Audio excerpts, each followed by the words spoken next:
There once was a servant who decided to steal a golden vase while working at the king's palace. He took the vase home and covered it with black paint so that no one would know its worth, and then he put it in his closet. In this time, the servant retired, and the servant immigrated to another country. When he died, the vase was placed in a box with all his other belongings and was put into an auction to pay his debts, as there was no other family members to inherit his belongings. There was a man who saw the vase in its box, and as he found the shape of the vase was interesting, hence he bid for the lot, buying it for pennies of the price it really was worth.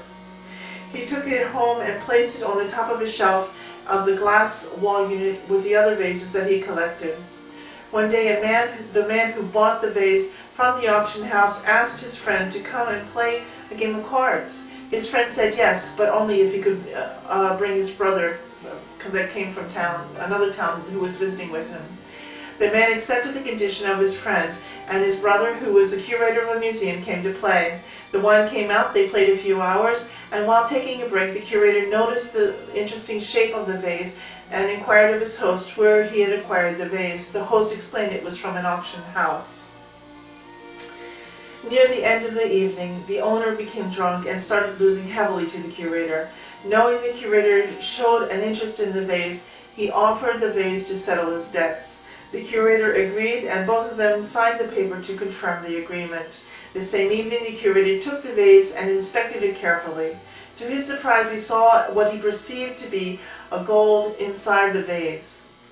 What's more, the markings on the underside of the vase portrayed something that he had seen in a book about a vase stolen from the king's palace. His heart started to pound, and with all his knowledge he made the effort to restore the vase to its former beauty. Alas, his efforts were not in vain.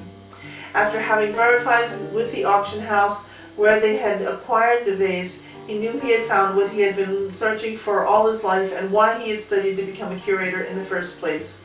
At this point, he called the press and made an announcement that he had found the missing vase. He returned it to its original owner, the king, and he received an incredible reward. The next morning, the former owner who had bought the vase from the auction house opened the newspaper only to find that the vase which he had gambled away was now sitting back at the king's palace and was estimated at $1 million. He thought to himself, if I had only known what the vase was worth, I would have treated it with more respect. You might ask yourself what a stolen vase has to do with the violence and aggression against women. We, as Canadian women, by law and by the Charter of Human Rights, are like the vase in the King's Palace, deemed equal and at the same shining out for all the other women of all nations to see.